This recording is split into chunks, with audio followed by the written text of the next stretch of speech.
Hello, hello, hello, beautiful people. Welcome to our first inaugural chart room. I'm so excited to be here. I'm so excited to dive in and have conversations with you all and talk about the astrology of this moment, talk about the astrology of this time that we're living in. What a remarkable time it is. And I'm also opening up my channels as well for quick little mini 15-minute readings where I'll pull up your chart. If you have a question or anything, you can go ahead and let me know. You'll have to book a reading through the link in my chat, in my description. You can just hit that booking link right there and you'll be sent to the appropriate channels. You can put all your questions in there, all that fun stuff. And I'll pull up your chart and we'll talk about it in real time. If you're watching on Instagram Live, then you'll have to go to the link in my bio to book a quick little mini reading. But even if I'm reading your chart or not, let's just talk astrology. Let's get weird. Bring up your little cafecito. I got mine. I heart Guam. Yes, I heart Guam. I heart my baby. He's from Guam.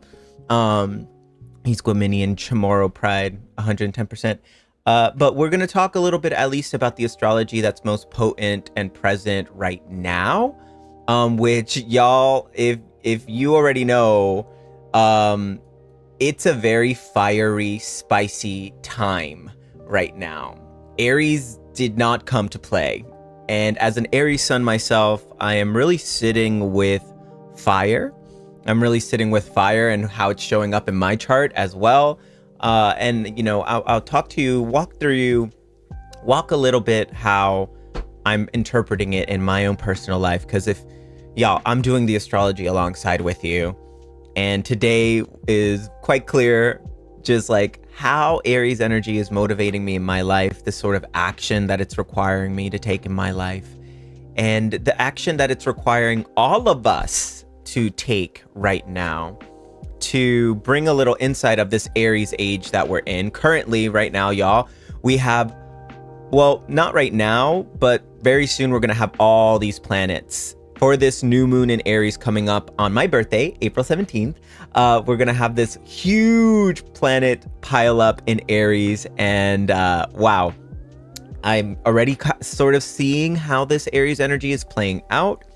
So in regards to this Neptune in Aries age that we're in, Saturn in Aries as well, the call here is to really begin something.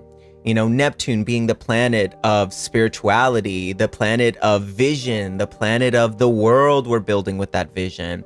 I think we spent a lot of time with Neptune and Pisces really trying to grieve and let go of a dying world. Of course, Pisces is that sign of grief, while also, you know, dreaming of a new world. What sort of world would we want to live in? In this Neptune and Pisces era, which we were just in, there was a lot of talks about choosing your delusion, choosing your delulu, all of that fun stuff. And every delusion, of course, in my own Piscean fantasy as well, I got to live in that Neptune and Pisces era. I really started to see wow, so much of reality is crafted. It's definitely created. And it's not enough to just dream of a new world. This is how I'm interpreting it. It's not enough to just dream of a new world. We also have to actively participate in building a new world as well.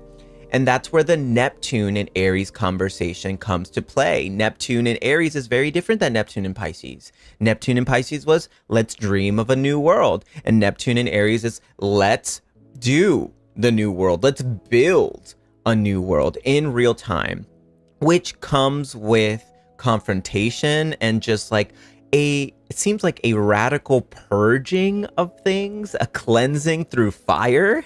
And I hesitate to say that because I don't want to inspire any arsonists to do anything that, you know, they might potentially regret. But even on the main stage of life, we're seeing it. This employee that lit up an entire paper warehouse on fire because all that he wanted was to be paid a living wage. We're seeing it play out in an Ontario mall as well, where somebody, I think it was a True Religion, set an entire True Religion store on fire as well. So we're seeing this sort of like, we're at a breaking point right now. And I think so much of Aries energy, being that god of war, right? Being ruled by Mars, the planet of passion and desire and drive. And the way in which I experience Aries energy as an Aries sun is just, we reach a breaking point, you know? We reach a moment where it's like, enough, you know, enough. And like, I have to do something in this situation. I'm done. I've had it officially. And I'm either going to remove the poison from being in the way, from getting in the way, or I'm going to pivot and go in a completely different direction.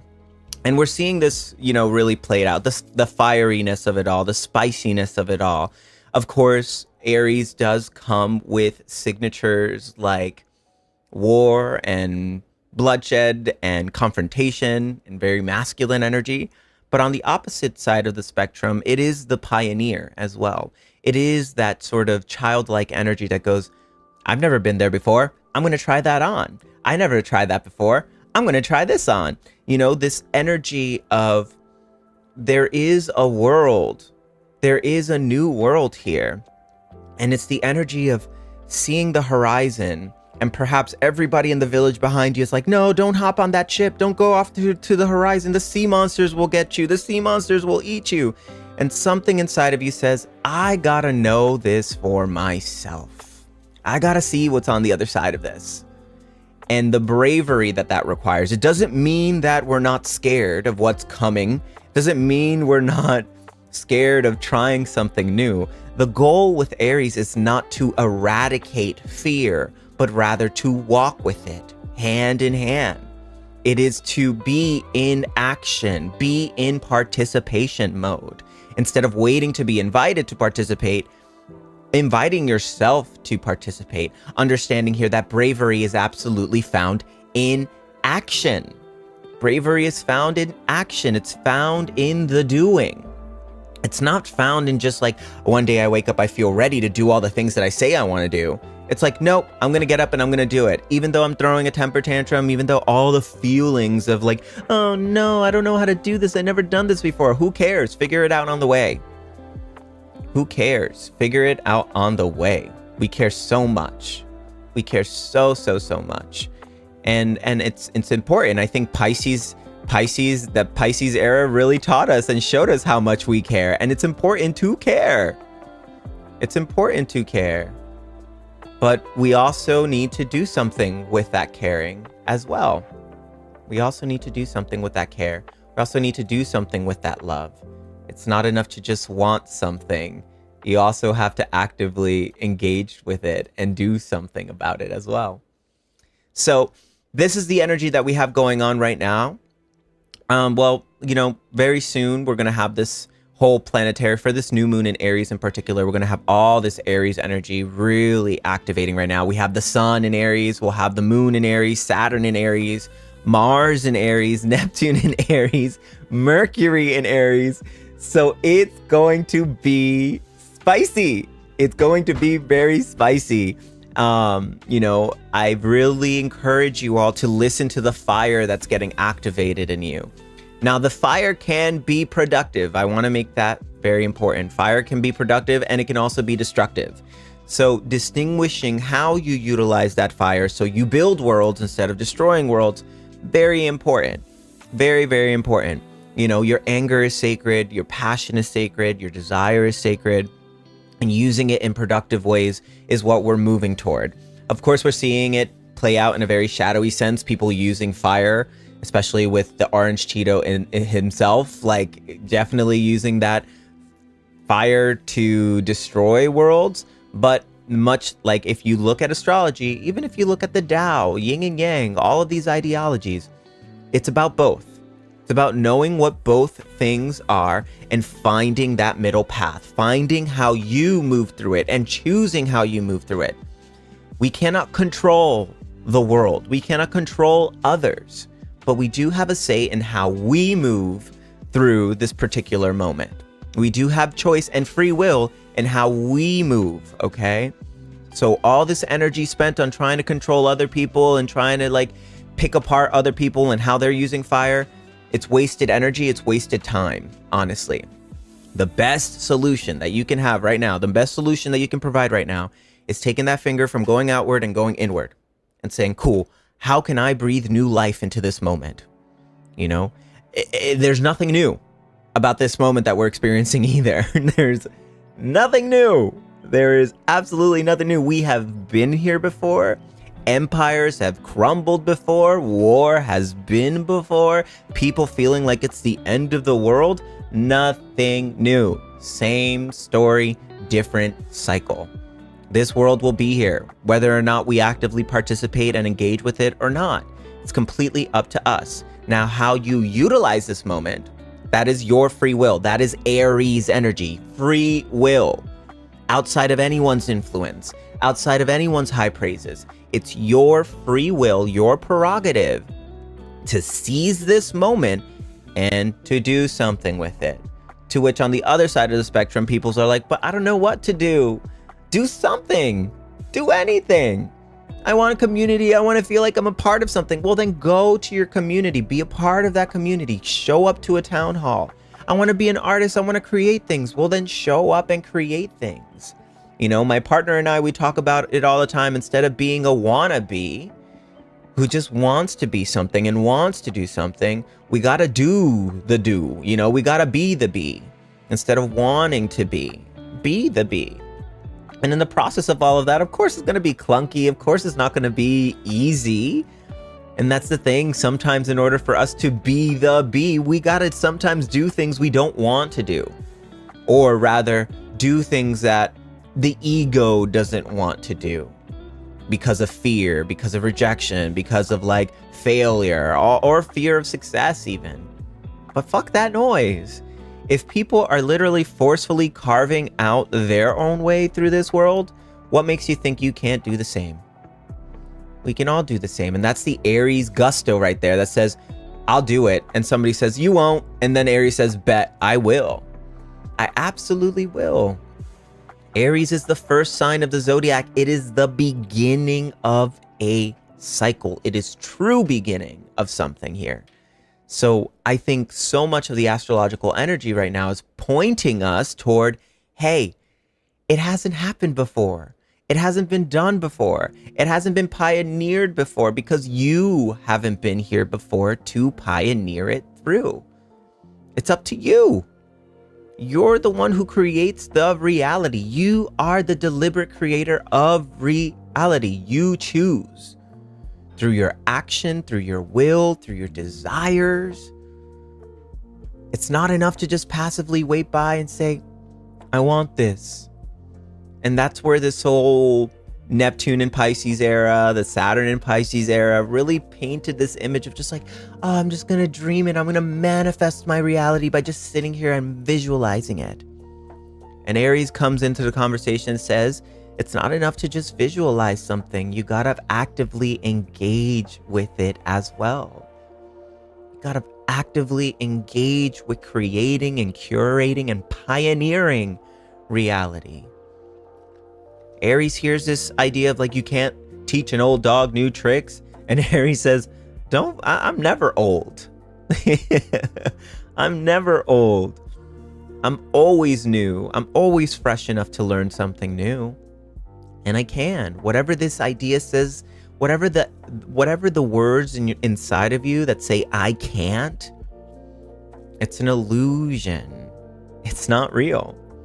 But with Saturn here in Aries, Saturn being that planet of structure, discipline, drive, the agreements we make with ourselves, it's testing the limits. Saturn is testing the limits of something here. And in Aries, we're testing the limits of our courage. We're testing the limits of our drive. We're testing the limits of our action. We're testing the limits of our inaction. Finding our bravery in the doing. We can't be passive here anymore. And this doesn't mean we hustle bro our way into the future either. We're not hustle broing ourselves either. It's not like 10xing our productivity. It's like, no, you have an impulse, act on that impulse. You have an impulse and notice all the million excuses that come right after it of why it's not the right time to do it. Fuck that noise. Impulse act. Impulse act. Impulse act, rinse and repeat. That is the doing of this astrology right now. Okay. So gonna take a beat here. I see some people have booked readings, which I live, I laugh, I love. If you would like a quick little 15-minute reading right now, you can go ahead and click the link in the description. I still have space available. I will pull up your chart. If you have a question, you can go ahead and ask your question. We'll look at your chart and see what's happening in there. I'll provide a little bit of insight, a little bit of wisdom, and then we'll move forward from there. So there's still some spots available for friends who would like to book a little mini reading right now. Please go ahead and do it. And we'll go from there. I'm just going to pop in down here and switch to just me. That way I can put in all your informations without having to have the entire world hear about it, which is great. Let's do this. Bam. So how is this energy resonating with you? Now that we talked a little bit about Aries energy, where in your life are you being called to act? Where in your life are you being called to move right now? And why? Why? What actions are we not taking that we know we need to take right now? 11:30 a.m. Location. Valencia, España. I love it. I enjoyed Spain so much when I went to visit. So the very first person on my list I have is it's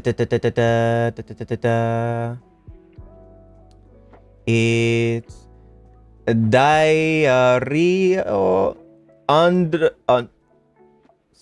what, I don't even know how to say this. I'm just gonna post it in the chat. Try to figure it out. But I'm pretty sure you're the first one who's booked the reading. So you're up, my friend.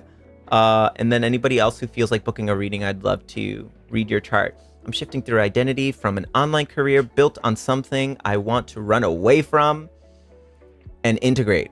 Also, 52-year-old, I'm facing loneliness, relationships, socializing wise. Ay, bendito. All right, friends. So if you're here, just let me know in the chat that you are here. Also, friends, thank you so much for helping in the chat on YouTube as well. We're streaming on YouTube Live, and it's so great hearing y'all helping each other out and also promoting me. I really, really appreciate it. Let's see here. All right, my friend. Diario de Onde Superstar. I don't know. I'm gonna have to probably put names on here so that I can ask your name. Eva, there we go. It's Eva. Eva, this is for you, okay, love? Let me go ahead and show you your chart, all the many wonderful things. Going back to the chart room here. Voila. All right, friends. So here is your beautiful chart. Here's what we got going on. In regards to building a career here, there's two things we're asking. We're asking a question about career. We're also asking a question about relationship.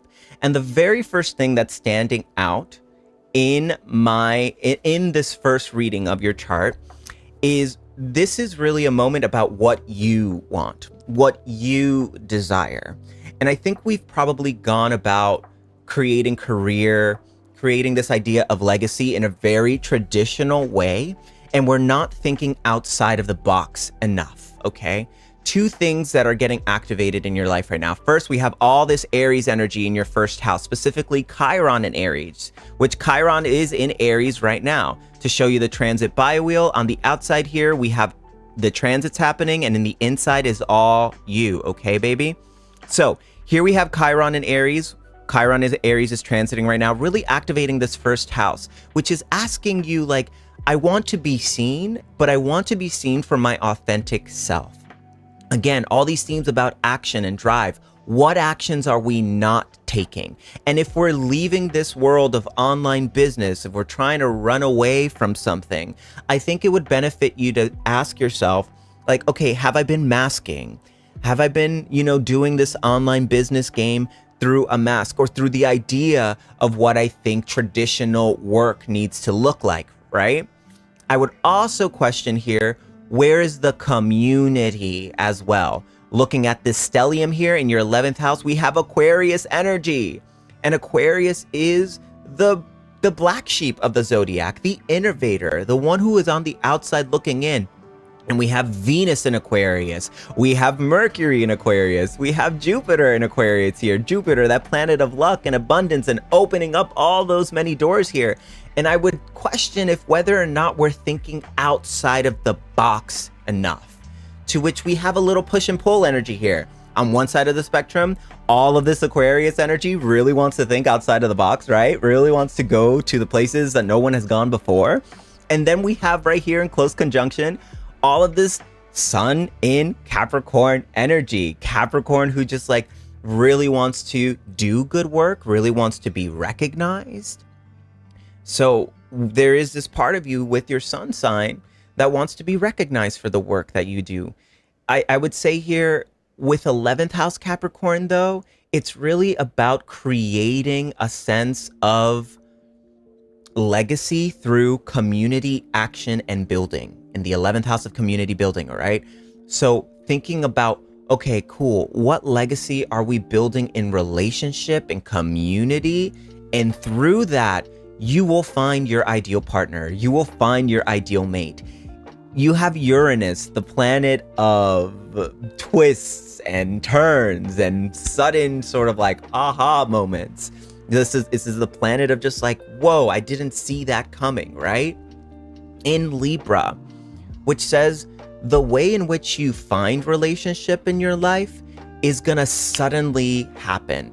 To which the best way to attract that relationship is to put yourself in environments where you're available and ready to receive that sort of, whoa, that lucky spark. Understanding that luck is not this happenstance moment that just suddenly happens. Luck is preparing ourselves for the opportunity to come through and for us to like visibly see it and like to just fucking do it. The best way for you to create opportunity is through your Jupiter sign. And looking at where Jupiter lives in your 11th house in Aquarius, it tells me, well, maybe we're going about this way too traditionally. How can we break free of this box even more? What people have I not invited into the conversation? You know? And I think that it would really benefit you to think about like your inner rebel. Think about your inner revolutionary. And revolutionary doesn't mean like, rah, I'm in your face or whatnot. It's like, no, how can you take this moment and innovate it in the best way? Are we really thinking outside of the box here? And there fear? Is there fear? And when you don't fit anywhere with anyone, that is the point with Aquarius. And I love this conversation. I'm so glad that you mentioned something in the comment section here as well. Aquarius doesn't give a fuck about fitting in anywhere. Aquarius understands that someone's rejection, someone's no of them is a yes, which is getting you closer and closer and closer to your soul tribe. But if you just outcast yourself from society, if you just go, well, I just don't fit in and I'm just going to sit up on my mountaintop and outcast myself from society because nobody really gets me, then you're doing yourself a huge disservice. Your literal Jupiter sign, your natal Jupiter sign, how you open your doors on your chart requires you to risk rejection. So if you want to open doors, if you want to get closer to that soul tribe, you got to get closer to the spaces that really do see you, because they're out there. You know, everybody has a soul familia. Everybody has a community just waiting for them to see you. But how can they find you if you're not at least putting yourself out there? And that's what this whole first house Aries energy is all about. It's about bravely putting yourself out there and owning it and trusting it. And look, confidence is found in that action as well. all this confidence that I have to even be able to be on camera and to talk to you all and just like spitball like this astrologically, it didn't just happen. I had to actively put myself in places and in spaces that were uncomfortable. And that's the point.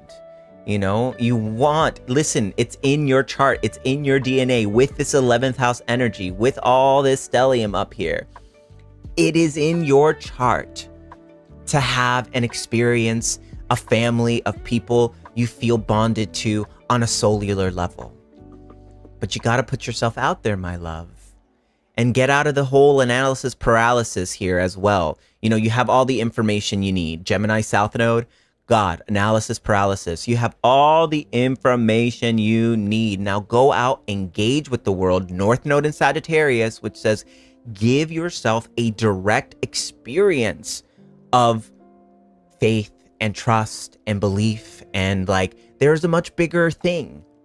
There's a divine plan, you know, but you got to work through this threshold for those doors to open up for you.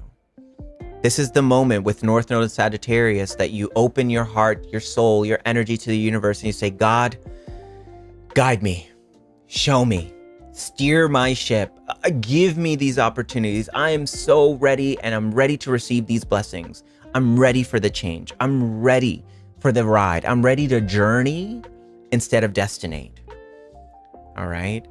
And like, that is what's being asked of you right now, to really pull yourself from the underbelly and then find that in action.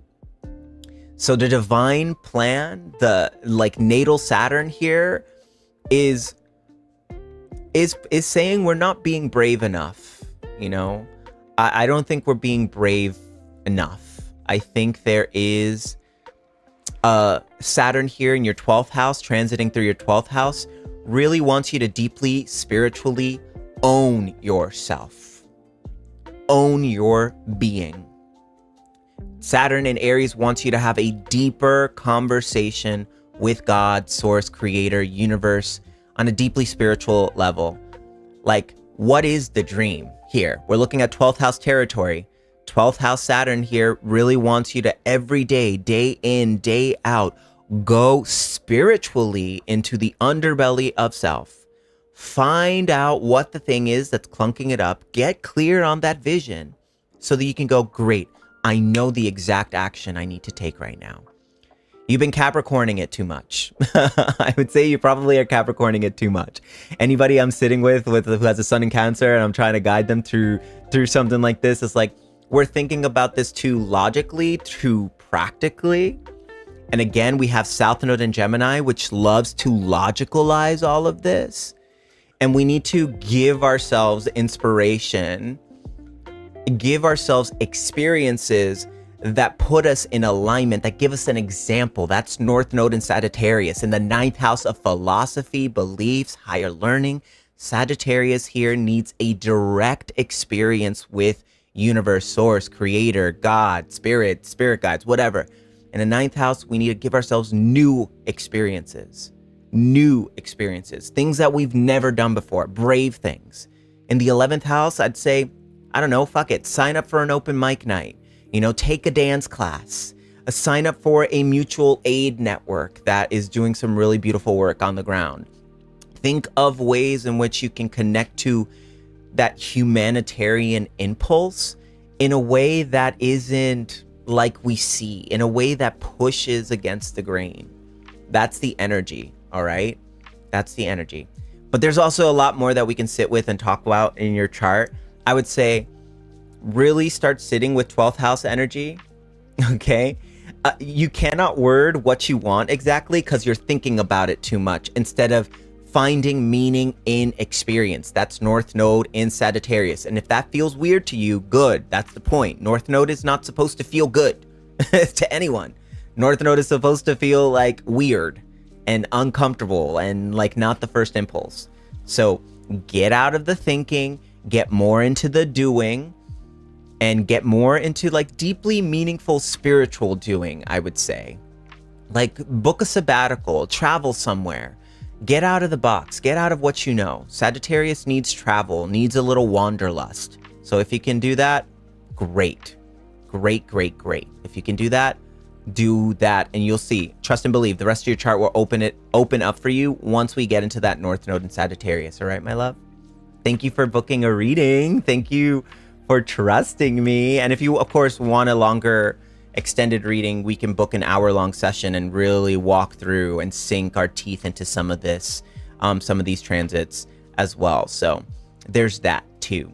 So really cool stuff. Yeah, I love astrology. I really do. It's such a beautiful tool to help understand yourself, and what a gift it is. So I'm gonna go ahead and prepare for another reading here.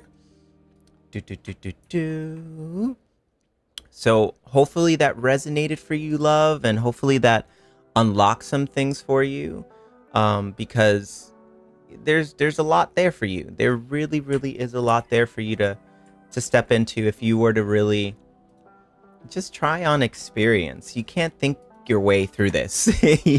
With a North Node in Sagittarius, like, you really can't think your way through it. You have to experience your way through it. That's what the energy is all about. All right, let me put this in here. We got another reading on deck. There's 2 more readings for today, friends. 2 more readings.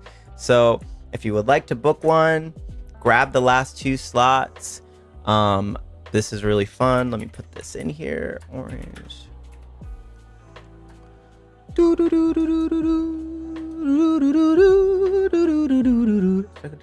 Visibility, no matter how hard.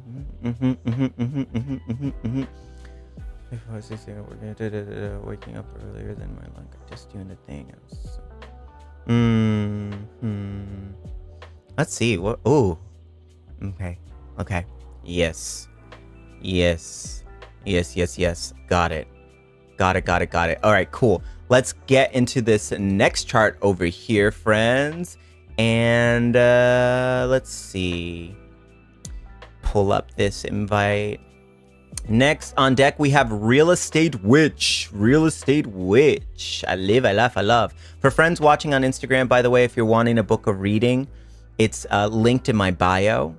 So you can go to my bio, head over there, and you'll be able to access it. For friends watching on YouTube, it's linked in description below. So for Chris, this is for Chris here. Perfection.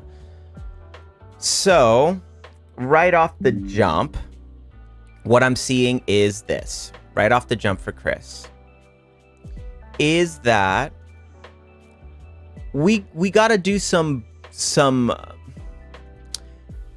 interestingly enough, the reading right before you was flipped with the North and South Node. And I haven't told y'all, I'm an evolutionary astrologer, so I work really closely with the North and South Node. They're like the keys of fate here. Like, they really help you anchor and steer your ship in your entire chart, and it's really quite beautiful, and it really helps a lot.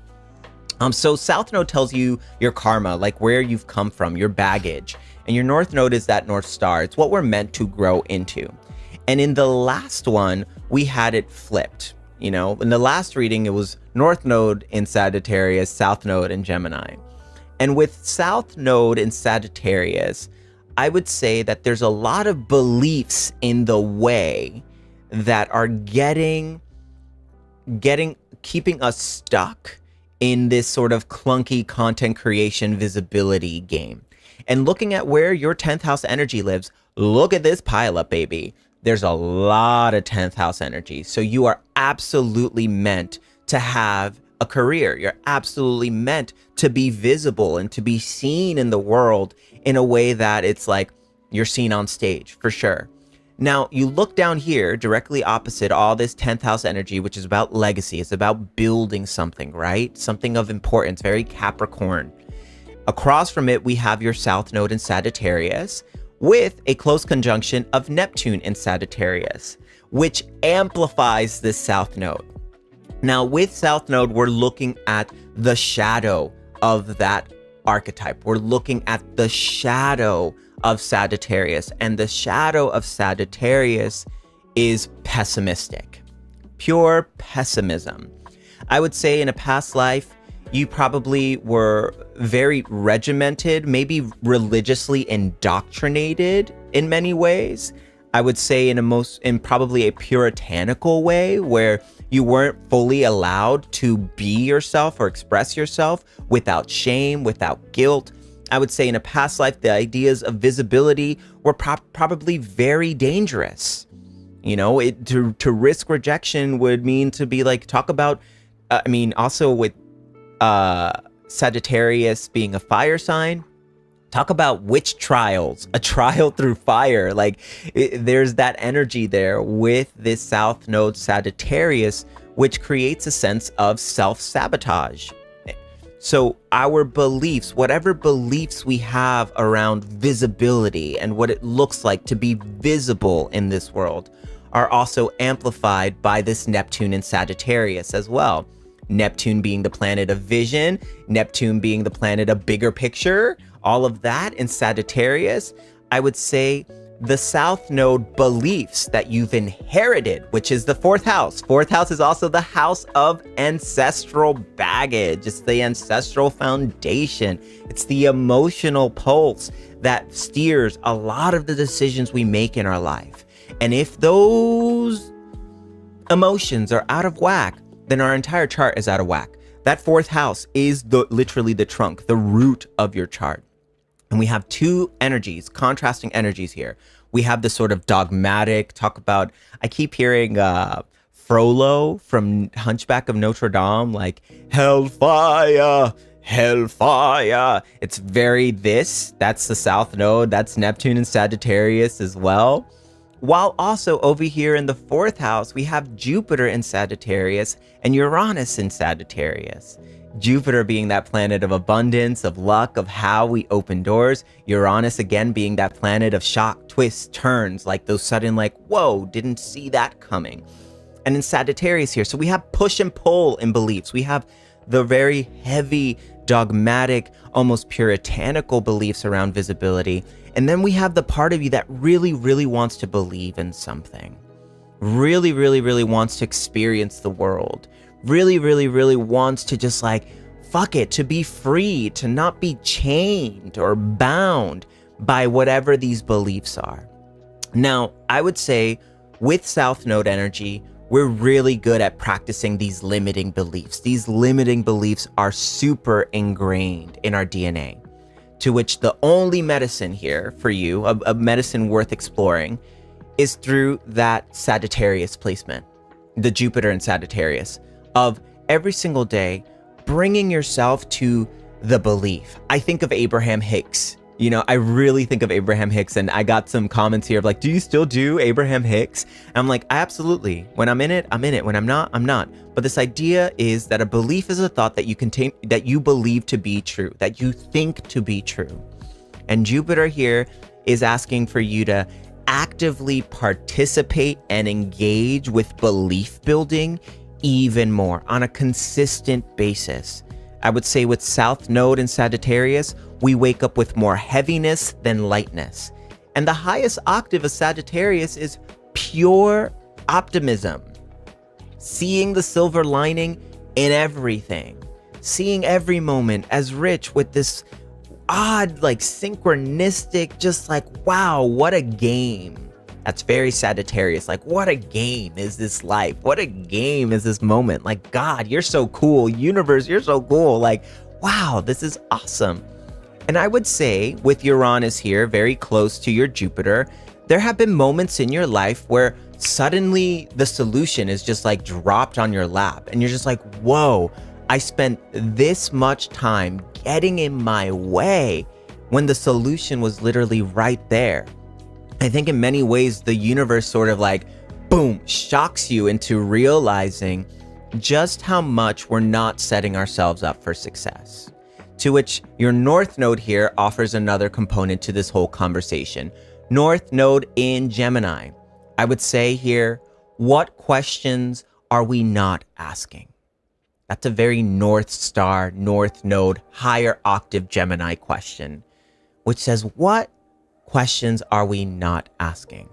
And let me be real with real with you here. With all this Gemini energy in your 10th house of career, you're not meant to do one thing in your life. I know this moon in Taurus here in your 10th house as well just wants to be comfortable. Like, when are we going to chill?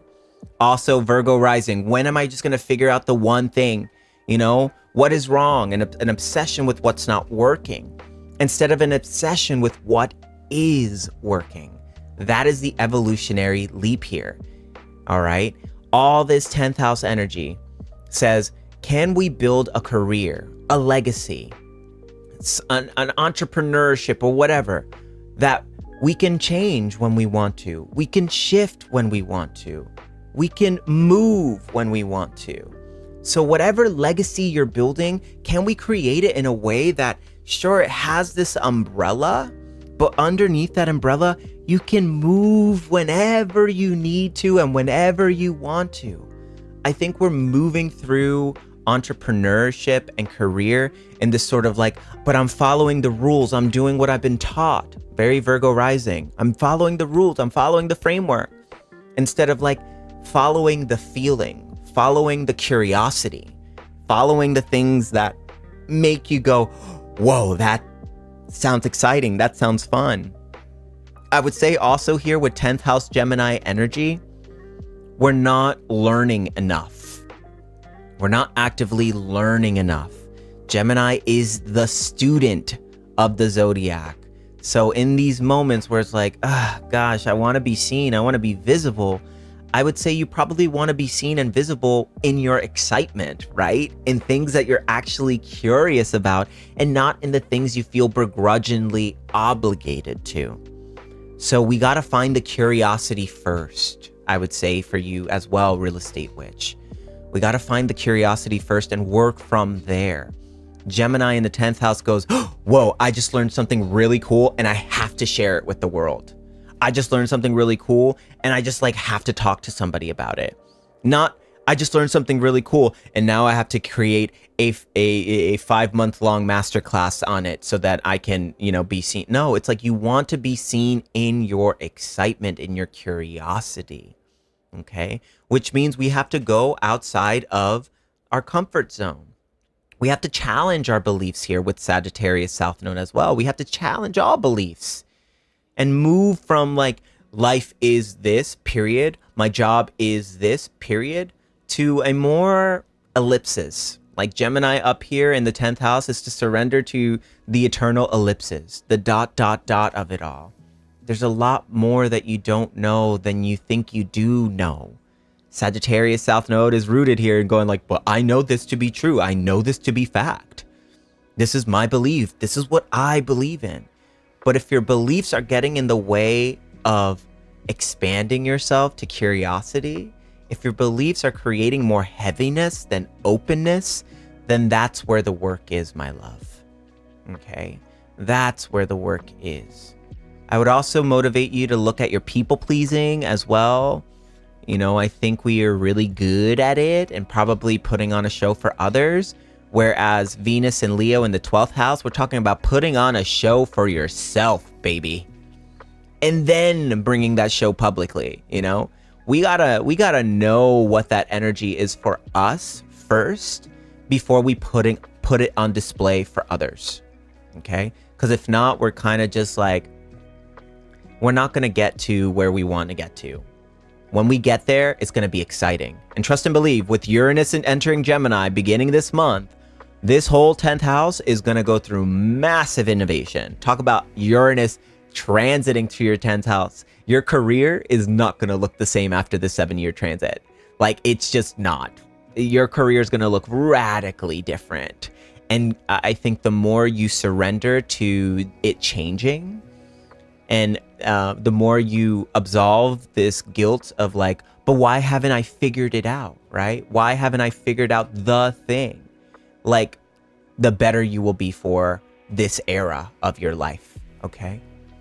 The better you will be for it. Great. All right, love. Well, that's what I have for you. Of course, there's always more. Transits will activate certain houses at certain times. This is more so like a snapshot. There's still Jupiter entering Leo very soon this year.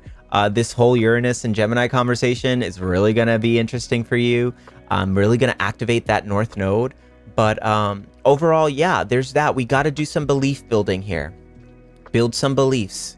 Yeah, you've been working hard for sure. I'm sure you've been working hard, but we want to work from excitement here and curiosity and not work from obligation. Okay. And in that, you will create that moon in Taurus, like, oh, I can be comfortable here. I can be comfortable in this career. I can be comfortable in this moment. All right, love. Well, thank you. Thank you for your contributions. Thank you for your trust and for saying yes and for letting me read your chart. I wish you well. And as per usual, you can always book. The real estate wish says, thank you, I'm balling. Yay! Astrology is real, y'all.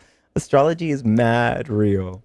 On that note, I'm gonna move over to another reading right now. I have space for one more reading. So if you would like your reading booked, next up on deck is Jordan Cox.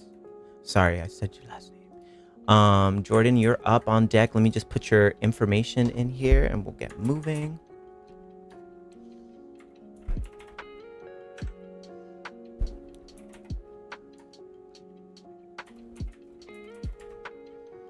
That's not the time.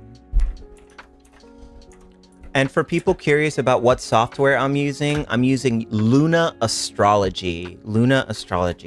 As a Libra rising, it had to be cute. It had to be cute. And I really love this software.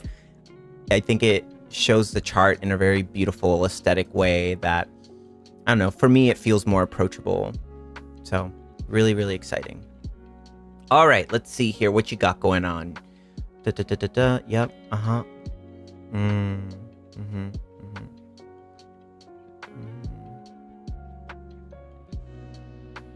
Great. Would prefer whole sign. So let me do whole sign here.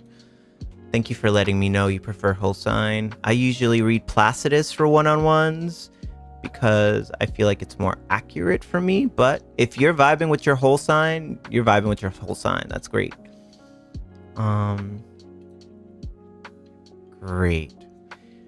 Great. Thank you for letting me know, Jordan. Let me share your chart here. And of course, like everybody, just so you know, for your chart, I never show your birth details or your time or any of that. I do my best to preserve your information. You know, it's your chart and the world doesn't need to know all those details. So Jordan, the setup, the step-ups are insane. Yay! You know me. Capricorn moon. We get better and better and better and better and better and better and better and better and better. All right. So let me actually, before that, I always like to double check to make sure all your birth info is right. That looks good. Perfection. Perfectushki. All right, beautiful peoples. So this is for you, Jordan, dear. All right. Wow. Talk about, again, another 10th house pile up here, which is beautiful. It's cute in the most beautiful way. You have a pure chart. I say pure chart in the sense that when we go around the whole entire wheel, when I talk about houses, the energy of those houses very much relate to the sign as well. So like first house, when we're talking about self, we're talking about Aries energy too. Second house, when we're talking about value, we're quite naturally talking about Taurus energy. Third house, when we're talking about communication, we're talking about Gemini energy as well. So I think it's really quite beautiful here because like, wow, look at this chart. You can't get more like this is what astrology embodying. Also as a Pisces, Pisces sun. Talk about Pisces being the embodiment of all the signs as well. And you literally have all the signs here in like the perfect houses. No wonder why you wanted whole sign houses. That's wonderful. I love that. Anyways, now that I'm done nerding about how beautiful your chart is, by the way, everybody's chart is beautiful, but this one's great. So I would say here in regards to the creativity, well, the first question is, actually, the first offering here is we're moving away from these eclipses on the Virgo Pisces axis. And natally, you have Virgo in the North Node. Pisces in the North Node, Virgo in the South Node, which I think is quite poetic for the moment that we're living in. You say you're a creator. You say you're an artist. I would offer here, like, since we have all this Capricorn energy in the 10th house, to also be gentle with yourself in the creative act. All right. All this Capricorn energy adds a level of like urgency as well to like, and a level of intensity to that 10th house, where we're probably taking all of this beautiful creative work that we're generating in the 12th house. And we're like, okay, but what do I do with it? How do I do with it? How do I build with it? And yes, that is a part of the conversation, but understanding with North Node and Pisces here, we have to be in more of a receptive mode than the productive mode. And of course, you know, over here with Saturn being in Capricorn, it adds a level of like, I gotta do and I gotta show up every day. But I would say probably in that showing up, we can be softer. We can really, really, really be softer with ourselves. I would also ask here, since you're in the chat on YouTube, like, how are we feeling about our creativity? Is it living in a good place? Is it living in a safe place as well? Are we really pushing the limits of our creativity here? Are we going against the grain? Are we going against the status quo? Are we being brave? Are we being Aries about it as well? Because all this North Node Pisces energy is definitely softer, but I'm looking at your Venus in Aries, I'm looking at your Jupiter in Aries, all of it in your first house as well. Like, what is happening here? Like, are we feeling spicy about their creativity as well? Are we feeling engaged with it? And I would really question if whether or not we're thinking outside of the box enough. With all this beautiful Mercury and Aquarius energy in your 11th house as well, I would probably open myself up to more collaboration here. Maybe there's an element of that's missing. We've been doing a lot of creativity, maybe in solitude on our own. We've been dreaming on our own. But remember that all this Pluto and Aquarius energy as well is motivating us to this 11th house of just like, great, let's think outside of the box here. Let's look and co-create with other people as well and have that be a conversation. Yes, the recognition will happen in your lifetime. Yes, the recognition is coming. I mean, you have Capricorn in your crown at the roof, like the top of your chart. So it's like, yeah, we're not afraid of hard work, but I would say it's worth exploring, like whether or not we're being courageous or brave enough with how we generate things and how we create as well. All of this South Node energy here in Virgo, I think there is, you know, an affinity here to maybe pick apart what is not working, you know. I would say all these eclipses in the North Node of Pisces have probably helped you be like, okay, cool. I'm not also surrendering enough. We have like this interesting energy. I'm getting so tickled by your chart talking about it because there's all this very dreamy Pisces energy, of course. But there's all this Capricorn energy in that stellium, which adds a level of just like intensity to the dream as well. And then we have Virgo moon and Virgo South Node as well, which can get obsessed with what's not working as well. Can be obsessed with the details of it all versus how can we consciously just get a little messy right now as well? What does messy look like in our creativity right now? And how can we also pioneer a feeling of creativity that hasn't been done before? Which we're looking, of course, when we're looking at creativity and yourself as an artist, we're looking at where is Venus? And Venus is in Aries, which is confronting. It's passionate. It hasn't been there before. It's pioneering something through as well. So I would question, I would challenge your creativity right now. And I would challenge if it A is too clean, maybe it's not messy enough, maybe it's not impulsive enough, maybe it's not like alive in a way that you feel all that Aries fire inside of you. I would say, like, what is your relationship with anger and creativity? Maybe it's worth exploring creatively, you know, like exploring creativity in ways that like, okay, I'm gonna try painting with my left hand here instead of my right hand.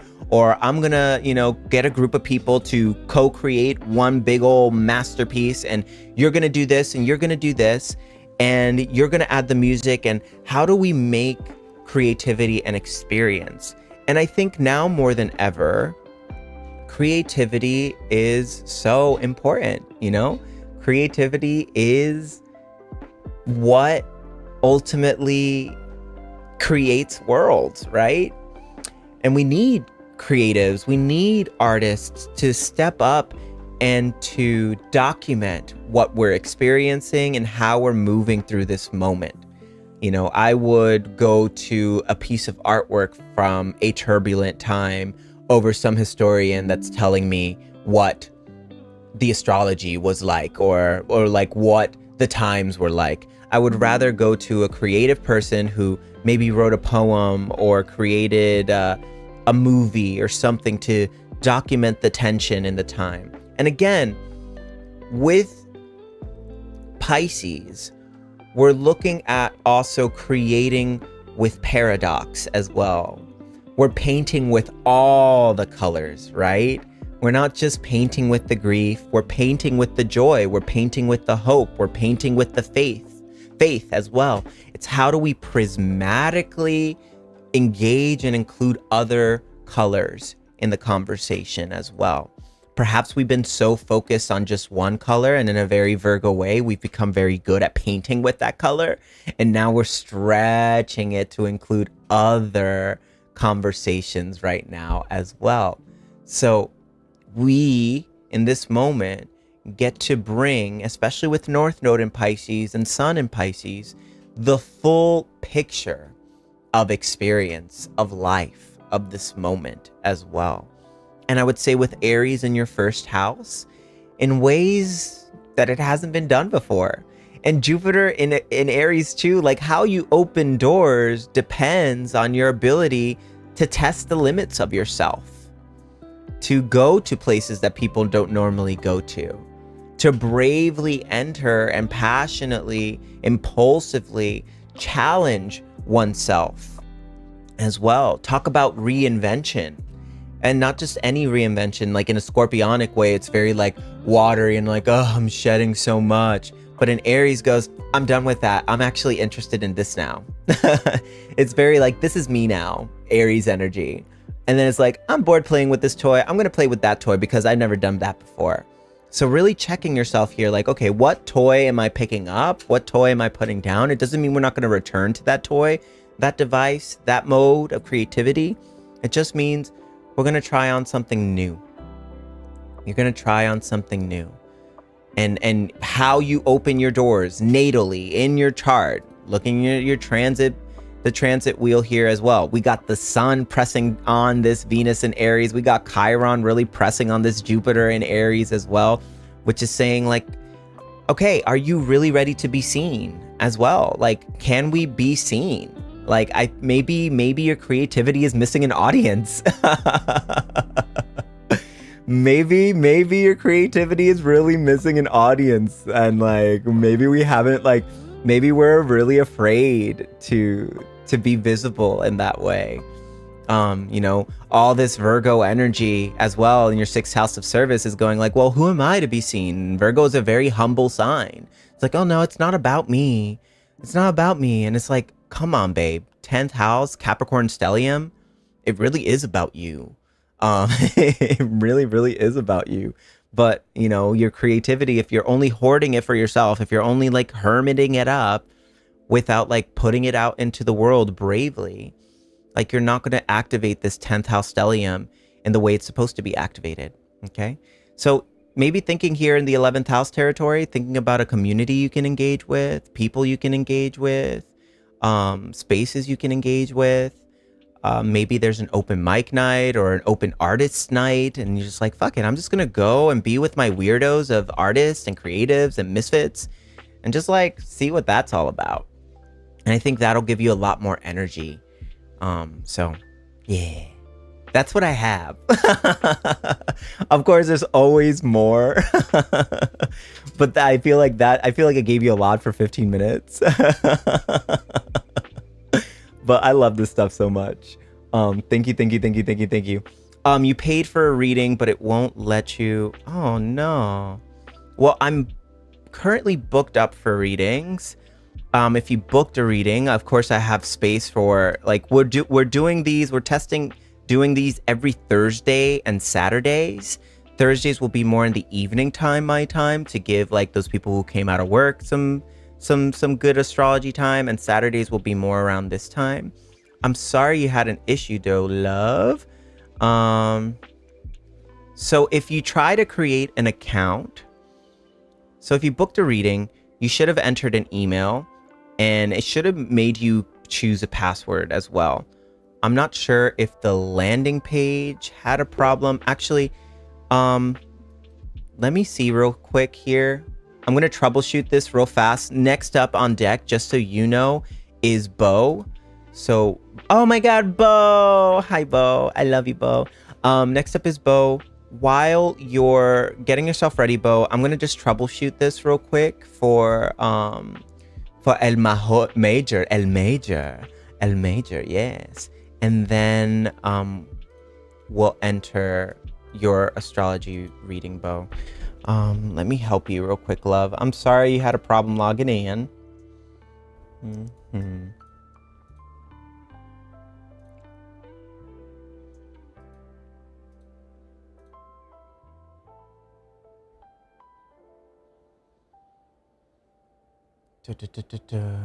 Okay.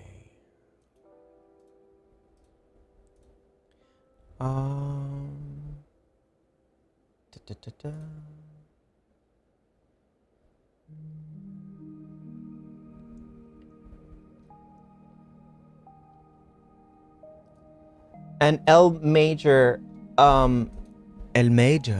can you just give me the email you used?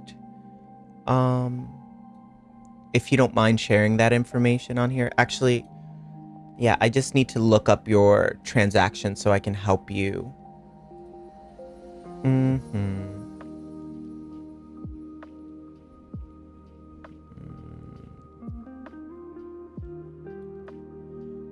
So you have an account already. Okay. Could you... I'm trying to see how I can find you. Did you use a different email when you booked this reading by any chance?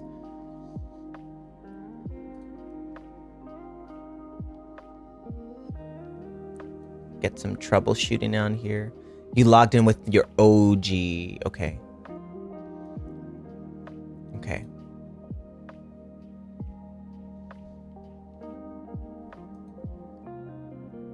Let's see here.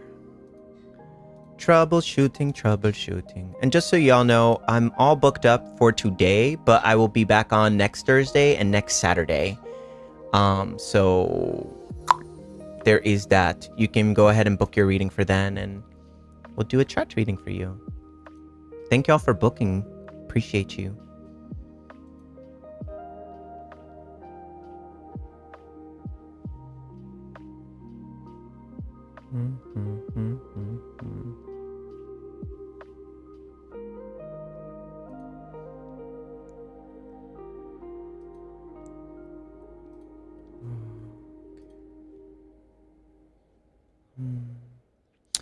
All right.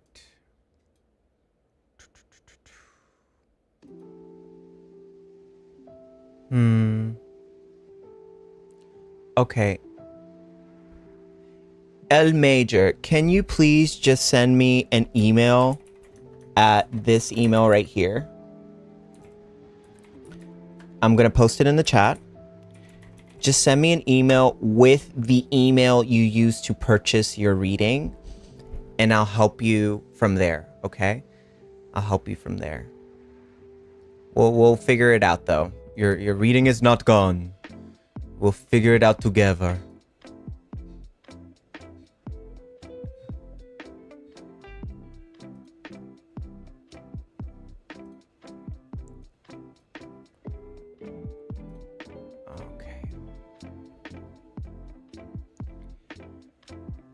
Everyone's booked for readings. Let's get Bo's information on here. I'm going to change my screen because you don't need to see that. Thank you for your patience, everyone. Appreciate you. Appreciate you. Ga ga ga. Appreciate you. Appreciate you. I appreciate you. Appreciating you. Thank you. Thank you. Today, let's see what we got. Bo. I love your handle, Bo. Rainbow. It's perfections. All right.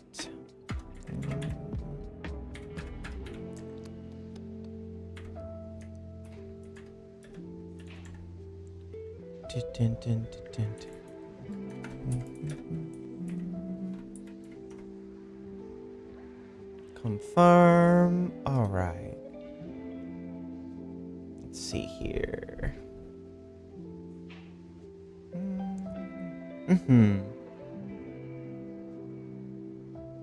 Yeah. Aw. Got you, Bo. I'm ready for you. Ready for you. Yes, Bo, I'm ready for you. I'm ready for you. Okay, so let me do this. Show you your chart. Well, bam! It's your chart. So, we're doing things at works. We're starting new, fresh works on Monday, you said. So, in that case, let's go ahead and do a transit bi-wheel here. Bam, see what's activating. What's getting activated? Okay.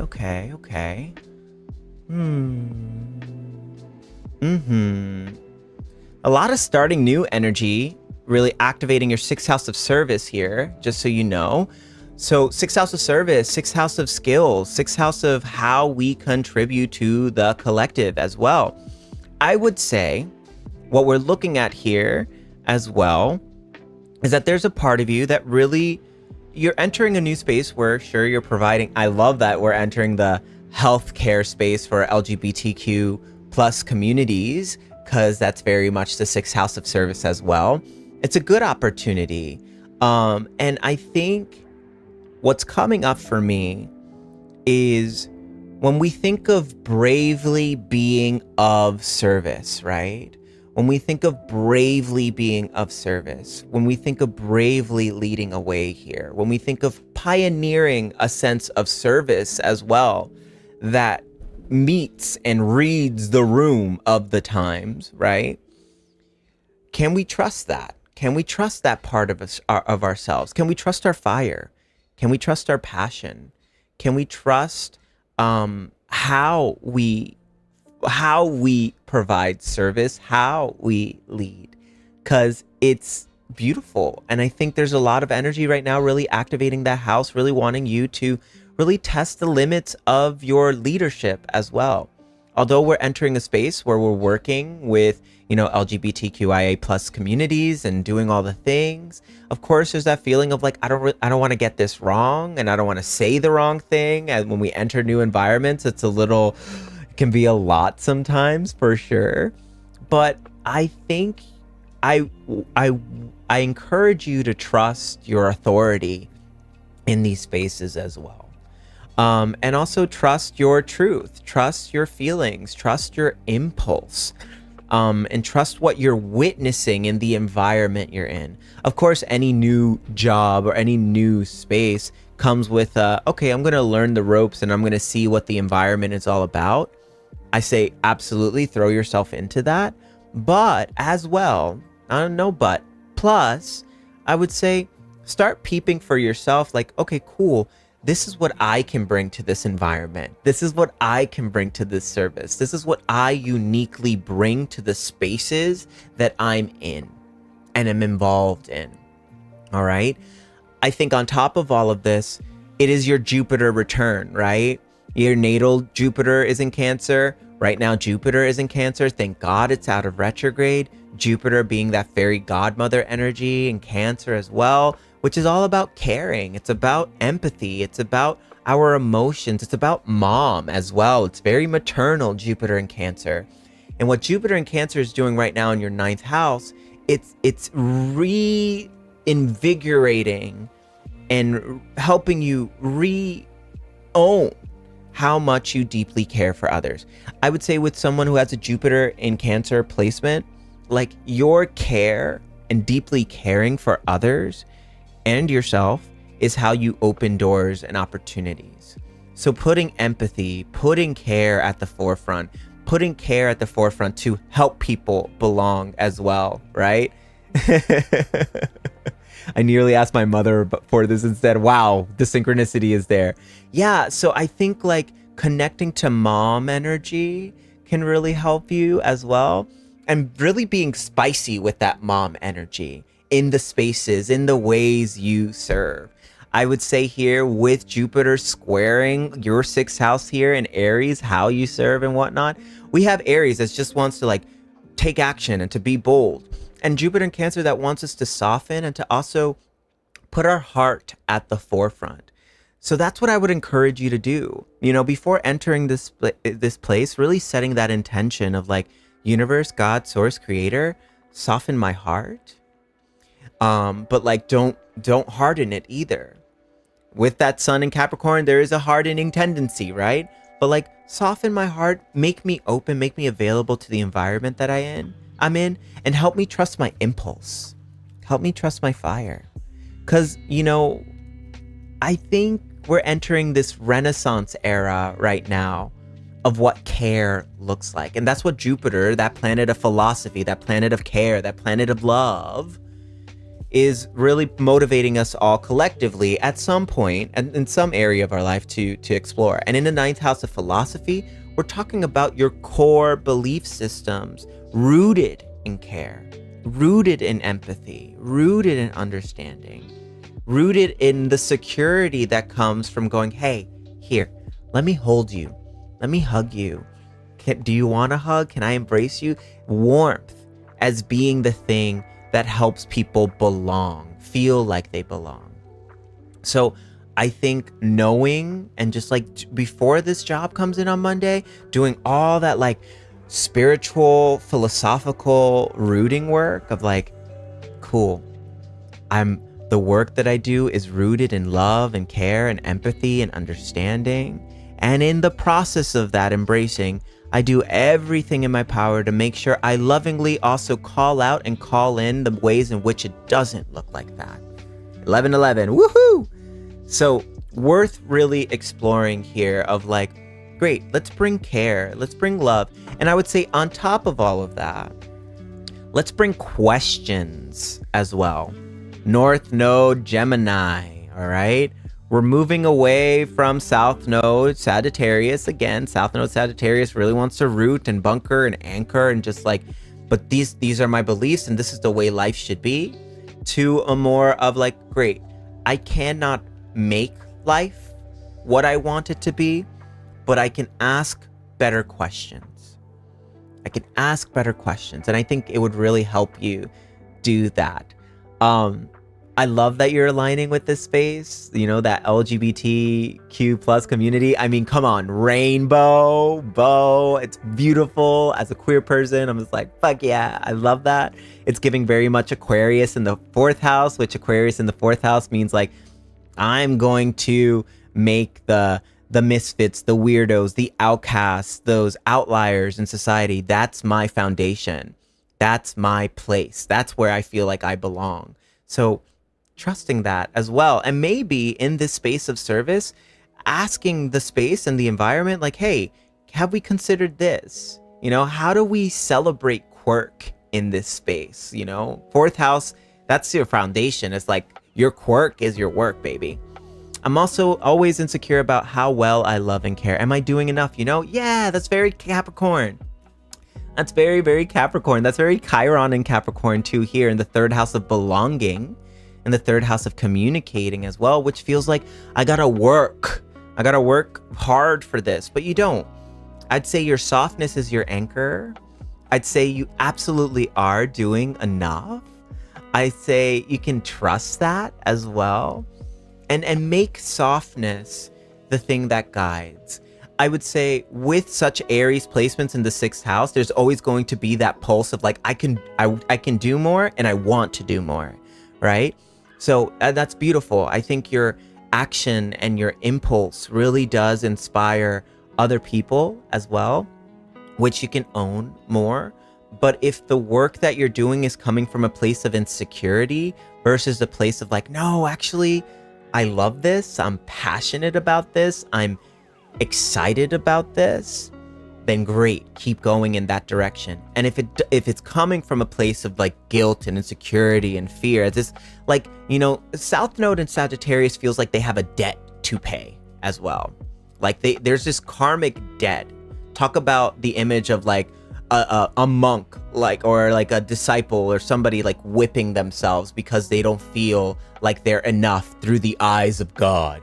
That's a very South Node Sagittarius story. And North Node Gemini is different. It's about, you know what? I'm gonna ask better questions this lifetime.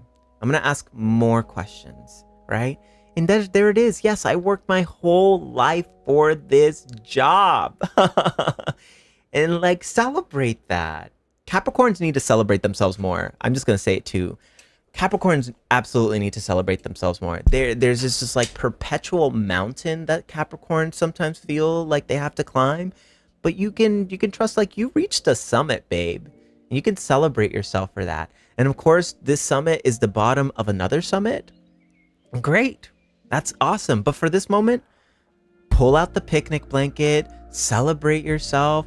It doesn't have to be so intense or like so like you don't have to grind so hard, okay? You can just like trust that your passion, your drive, and your willingness to do something, that alone is enough to inspire others to do the same. Bring that to your work. Bring your quirk to your work. You've done enough.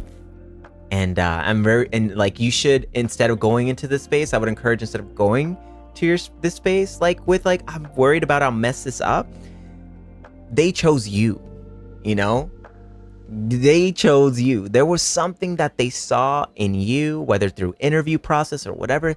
They saw something in you, a sparkle in you. All right? And that is worth celebrating. That's what it is. That's what it's all about. You're not going to drop the ball on this. You wouldn't. You care so much for it. You care too much for it. All right? Out of 400 applicants, what the fuck, Bo? Come on. Come on. Out of 400 applicants, they chose you, baby. They chose you. Okay? So whatever the beliefs are, whatever those limiting beliefs are, going, no, I'm going to question these demons. I'm going to question these shadows. And I'm going to do this. All right? I'm going to do this. They chose you, babe. They chose you, Bo. How exciting. I'm excited for you. It's good energy for this new beginning. Very, very good. And right on the heels of an Aries new moon, which is literally all about brave new beginnings. Like, like you can't get better. You can't get better than this. You can't get better than this. Oh, I'm so glad I was able to provide some comfort there, Bo. I'm so glad. I'm so glad. Thank you for your trust, love. So cool. So cool. I love this.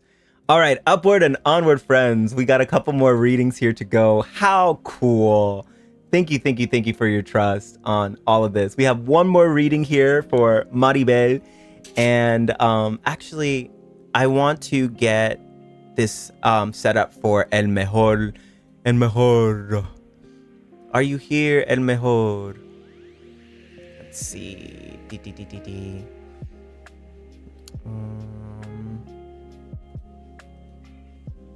Let's see. Oh my God, that was so fun, Bo. So fun.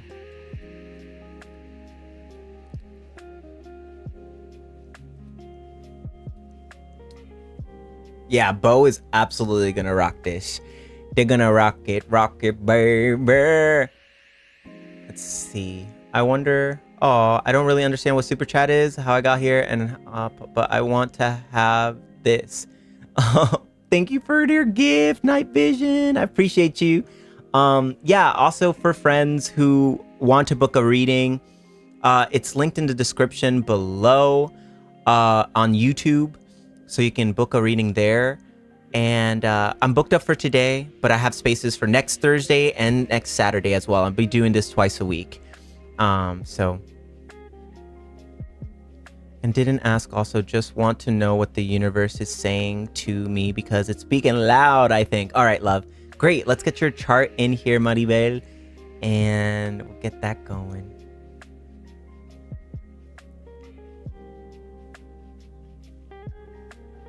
Do do do do do do do. Joyous. I'm so glad you're here, love.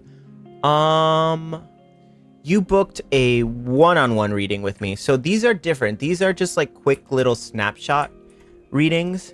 Basically, before, like, I still do tarot. I love tarot. And there's a world in which maybe I start integrating tarot with this as well. And see what comes up from there. But one-on-one readings are a lot longer. My one-on-ones are an hour long, and we really sit with your chart, talk about aspects, all those things. This is more of a snapshot situation, so it's a little different. Torrance, California. Oh, bam! Last but not least, Mariell. Let's see. I'm gonna read your note here.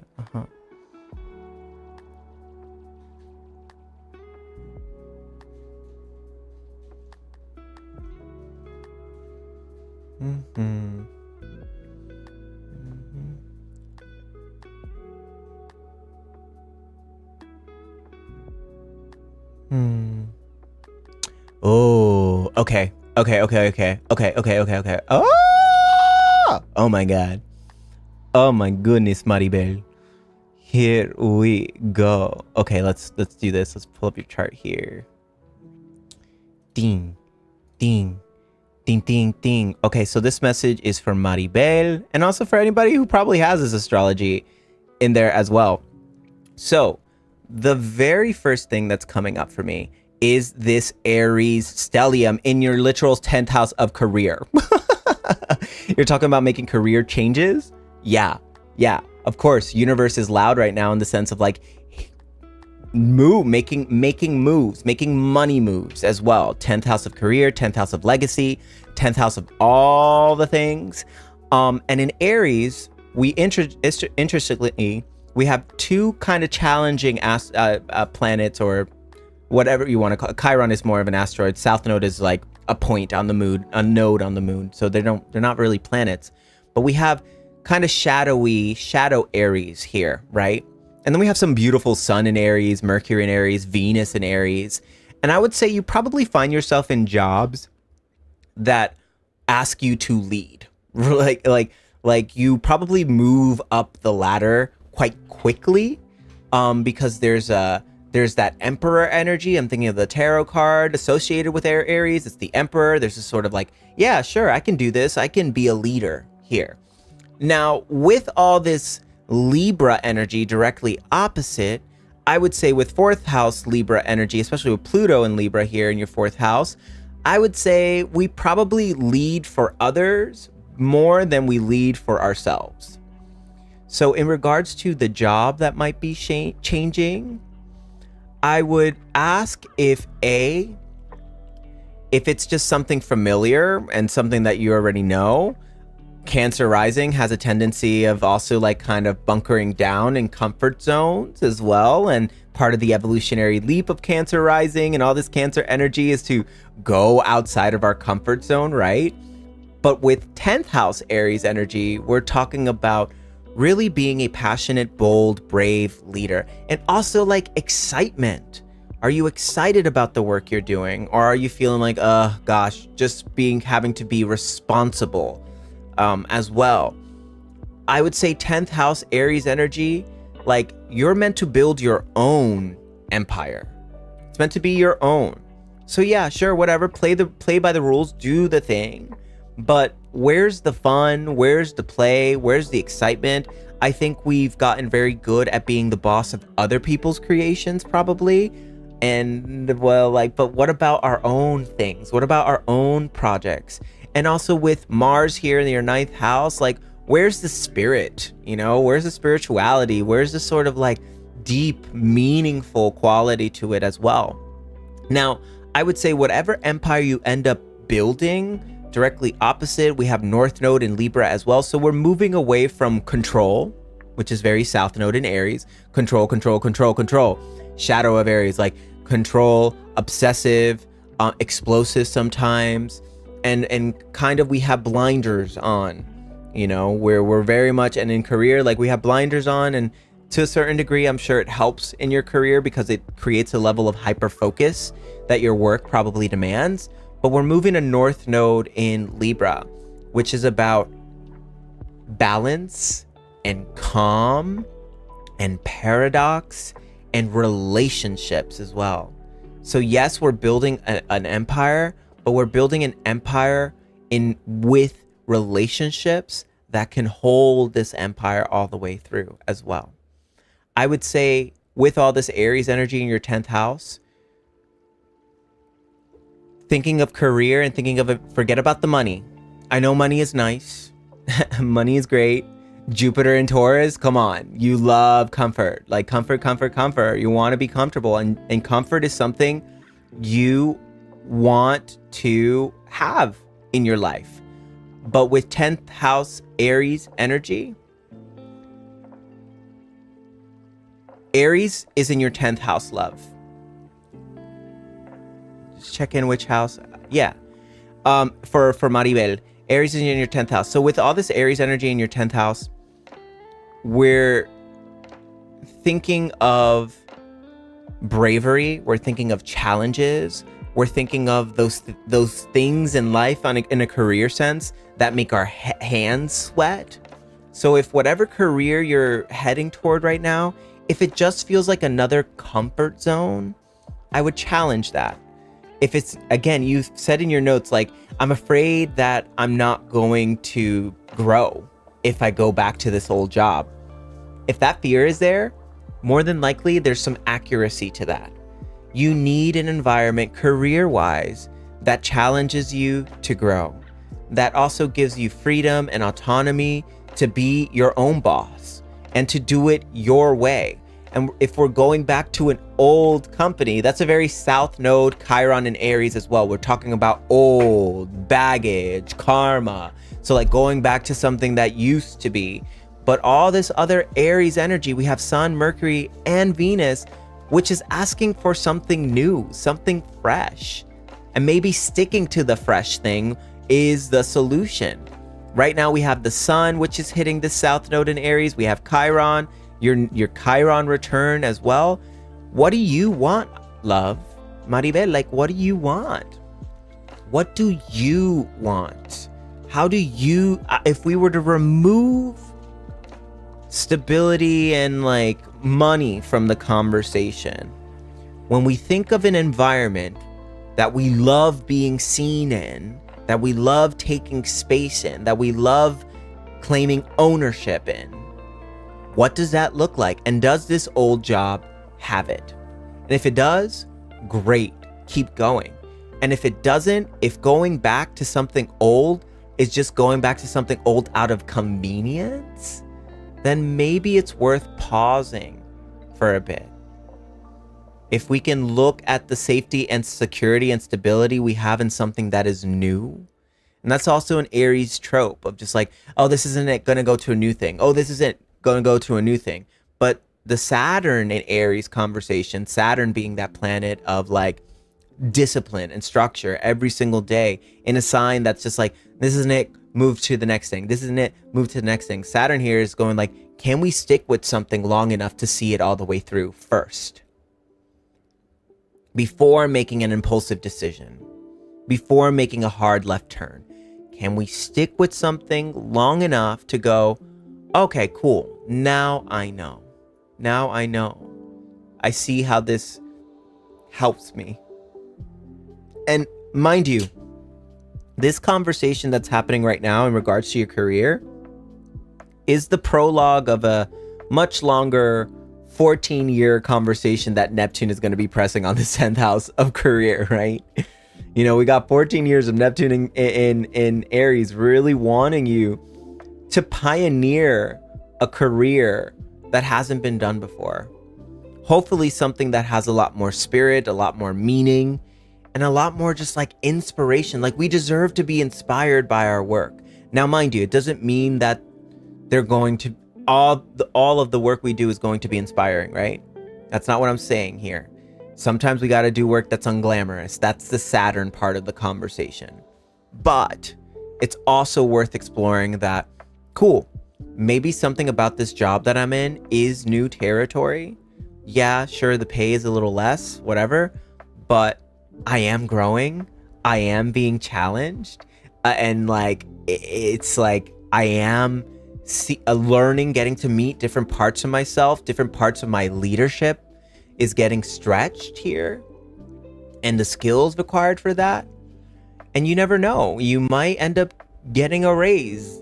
Like, I'm telling you, Aries in the 10th house doesn't have a problem moving up the ladder. Like, any Aries people, like, honestly, doesn't have a problem moving up the ladder. They will move up the ladder. And with all this Libra energy in your 4th house, absolutely. There's a personability there. There's a warmth there that when it's really on, like, wow, it invites people in and it goes, I choose you. I want to choose you. So there's that quality. So I'm not going to tell you whether or not to take your old job or to get a new job. I feel like that would be really unethical of me as an astrologer. This is your legacy. This is your career. This is your choice ultimately. But I will offer this insight. Growth, challenge, bravery, courage. If there is that, if there's more of that in any career decision, as someone who has Aries in the 10th house like you do, I would probably advise them to have that be their compass. Have that be the thing that steers their ship and go, okay, cool, I'm going to go in this direction. I'm going to go toward the unknown. I'm going to go toward the realm that I can't quite see what's on the other side. That's what I would advise. Now, if this old job has an environment where you can actually do that in, and maybe you talk about that in your interview, maybe you talk about these things of just like, you know what? Actually, this is how I want my job, my role, my responsibility to look like in this environment if I were to come back here. This is what I would need from this space. That's very Aries. If you were to do that, great. You might end up more surprised than not. Okay? But you got to be very direct here with like what you need, what you want, and then also meet them halfway in what they can offer to satiate that need as well. Okay? That's what we got. That's what we got, baby. It's very good. It's very exciting. Like, your 10th house is going through massive renovation during this era. So, massive innovation. Yeah.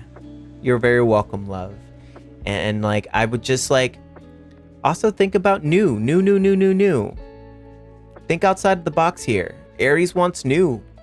So when we think of bossing up and leveling up in this chapter in our life, how do we want that? What do we want that to look like? What places have we not gone? What do we want to pioneer here? It's loaded. It's a very, very loaded house. It's a very loaded house. And it's important. It's one of the most important houses for you. You will find time and time again, your life and your career, that's the biggest spotlight probably in your life. And right now it's going through major renovation because we have all this Aries energy packed up here in the 10th house. Okay. All right. Well, there we have it, my loves. What an amazing time. What an amazing moment to sit down and to talk astrology with y'all, to give you a little taste of how I do astrology. I want to say thank you so much for being here and for choosing this. For friends who didn't get a reading, please sign up for a reading in advance. They're already getting booked up quite quickly. Next Thursday, I will be doing readings again and in the evening. So for my evening folks, 5 p.m. Pacific, 8 p.m. Eastern. Saturdays will remain 10 a.m. Pacific. That would be 1 Eastern, right? 10, 11, wait. Yes, 1 Eastern. So come through. I'd love to read your chart. all of the information is in the description on YouTube, so you can check that out. For friends who purchased a reading, the replay will be posted on YouTube as well. So head on over to that space into my lives, and you can go ahead and listen back to your little mini reading if you need that.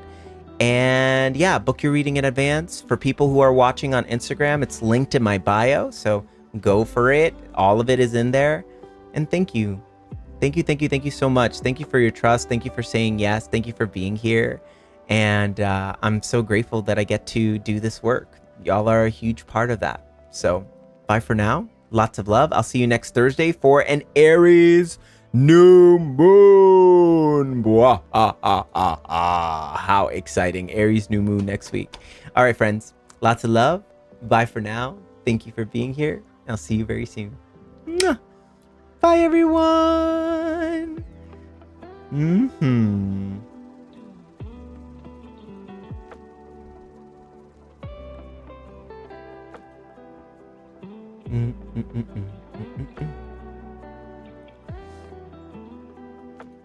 Bye-bye.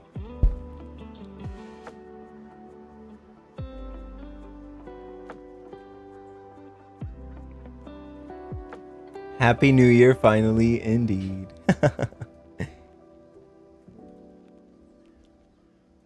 Chat, heal, and chill 2.0. Got you. Heard.